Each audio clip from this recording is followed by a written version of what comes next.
Hello, and welcome to a Plat 3 replay review.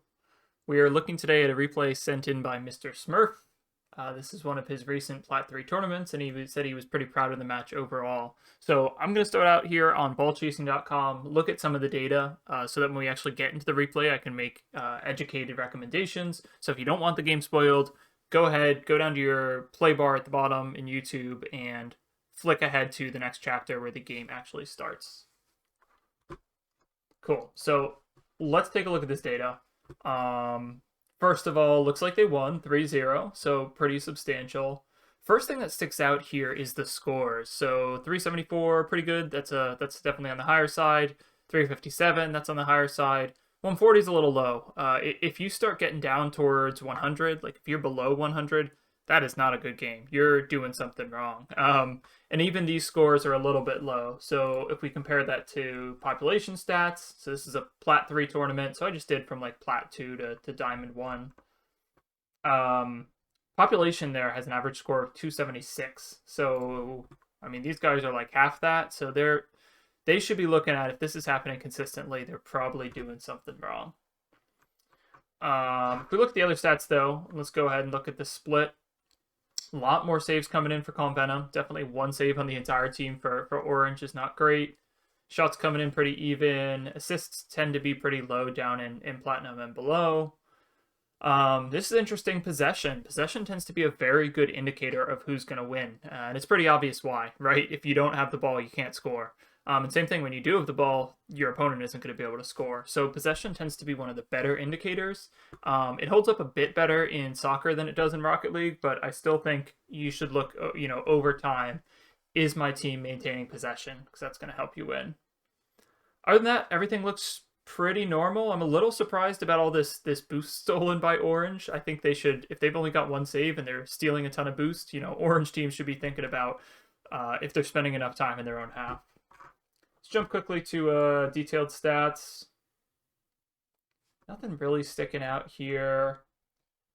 If you look at population stats, players average in these ranks about 2 shots per game. So if you're the zeros here, you'd probably think about what you're doing. But Smuurph looks good. He's going to be in dark blue on all these stat pages. 1 goal per game, that's just about average. It sits like 0.75 to 1. People average about half an assist per game at these ranks, and people average under a save per game at these ranks. So good job, contributing on defense. And no goals conceded while last defender, which is obviously the most important stat, and it's just a shame that Sean still doesn't know what this is. Overall, we already talked about score. Shooting percentage is really high.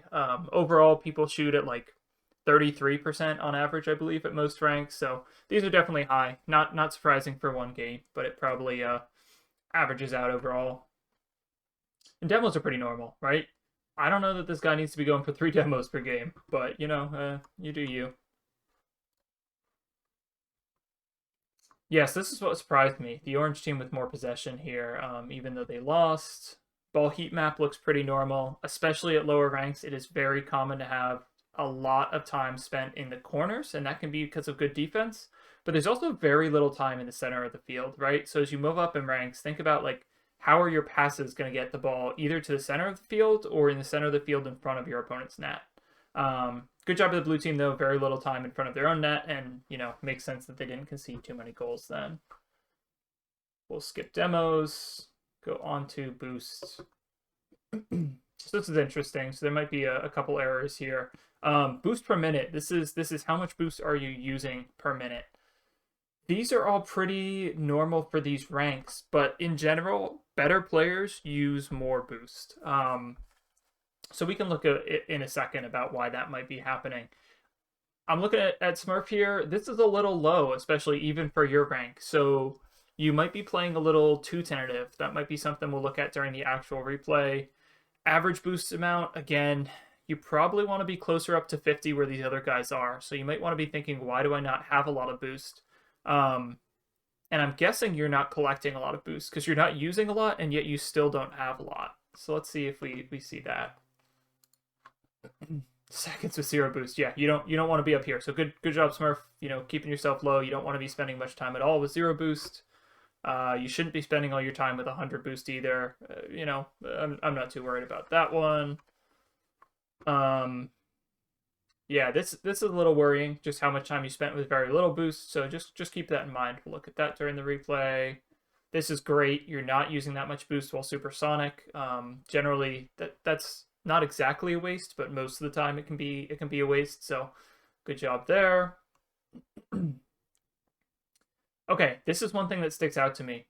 You collected 3 big pads the whole game. I think that's low. I think you'd expect to be closer to about 10 big pads. Like I know in most of my matches, I'm closer to 10. I see some of these people at 12 all the way up to 18.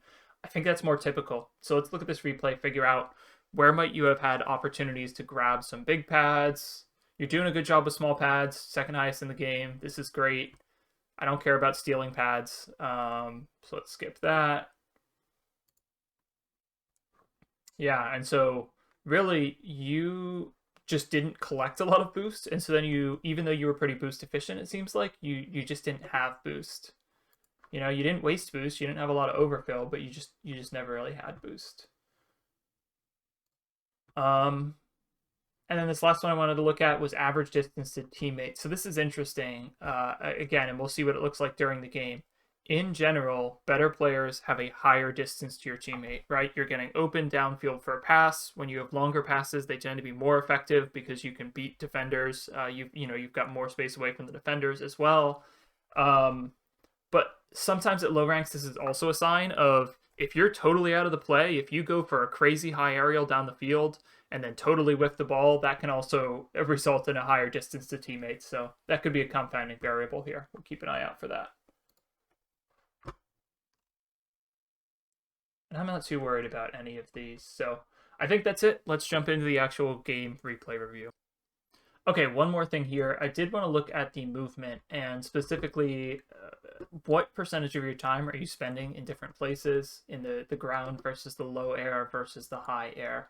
So if we look at this is all pretty typical. This is a pretty grounded game, which is good. You probably should be, anywhere in this range. 60 to 70% is probably great for these ranks, so great.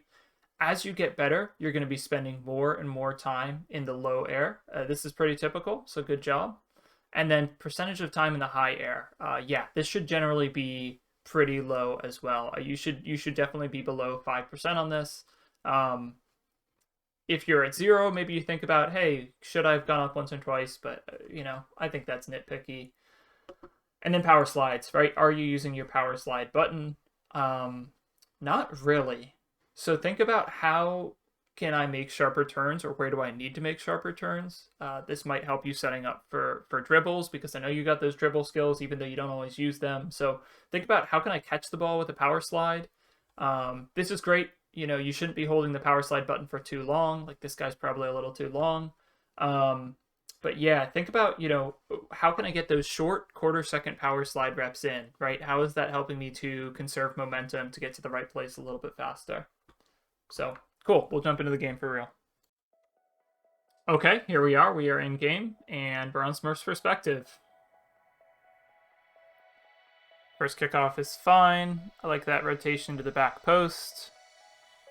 Some casual misses. You could have left that for your other teammate. He was a little bit close to the ball, the one at the front post. I would have let him take that one.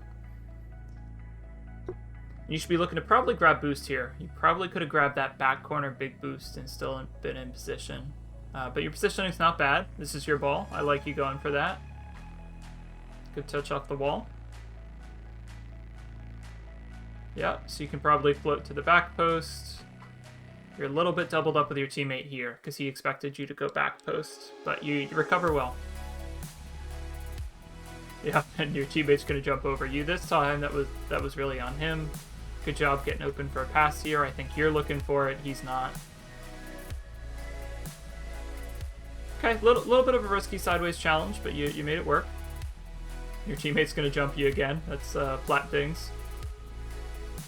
Good, I liked you moving towards the front post there. That was the right place to be for your rotation, and you could have had this goal if you had more boost, and you get it anyway. So good job, you got it anyway.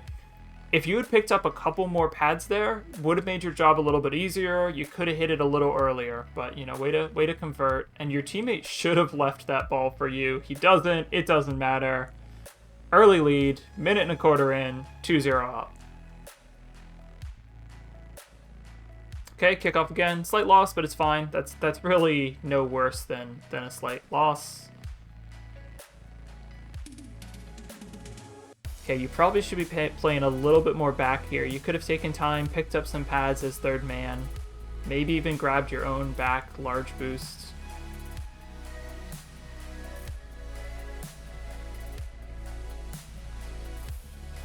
I probably would have left that one for your teammate again. I probably would have backed up, grabbed some pads, and let your teammate see what he could do.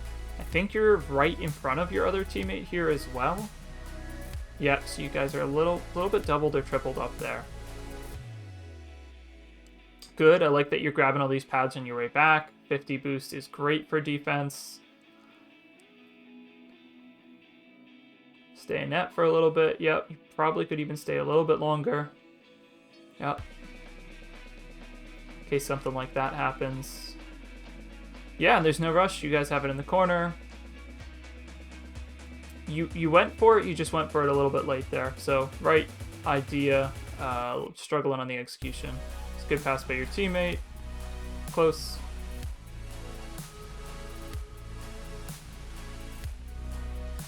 Yeah, definitely a dangerous ball across there. Everybody just bunched up. Yeah, I like you moving towards the center. It's a good place to sit since both your teammates are out. Your teammates are doing a good job for this rank, really, just getting up in the air and getting a touch on the ball in defense. Good job. You guys didn't crash into each other. It's good to be passive there and figure it out. Yep. And can he turn it in? Close. Probably looks to go towards the back post here. Yeah, you guys are going to be tripled up again.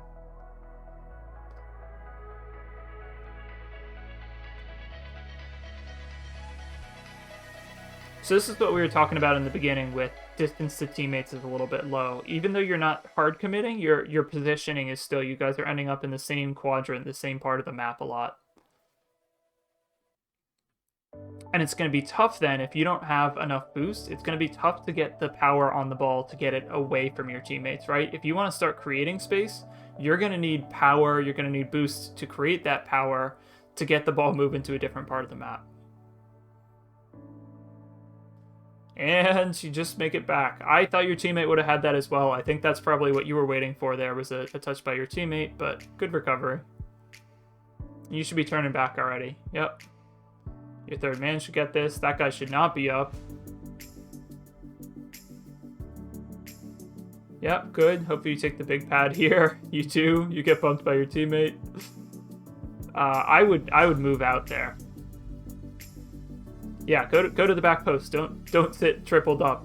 Whether or not it's your ball, get out of there. Go get it in your own net to defend. Cool. Pushing it up.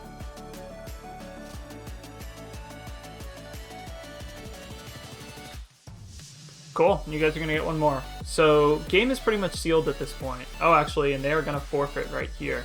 So, I think actually the data was really reliable on this if you looked at what happened, right? I saw a couple opportunities where when you were third man, whether or not you realized it, you probably could have taken the time to get more boosts to play. Like, if you're on defense, play all the way on defense sometimes. Grab those big boosts or just those little pads, right? Sit a little bit further back from your teammate, especially because your teammates were doubled up a lot. And so you ended up in a couple of scenarios where when you tried to position more aggressively to make up for your lack of boost, because your teammates were already doubled up, you couldn't make the play you wanted to play. And that's just kind of the trouble with ranked with random teammates, so totally happens. Overall, I think this is a really good game. I didn't see any big mistakes from you. Obviously, you didn't concede any goals or anything, so it was good. I saw a lot of improvements as well from when we looked at this a month ago. I already see your play getting a bit more dynamic, and I want to see you continue to do that, right? Grab that boost so that when you decide to go for a ball, that you're able to get to it quickly. Anyway, hopefully this is helpful. Thanks for watching.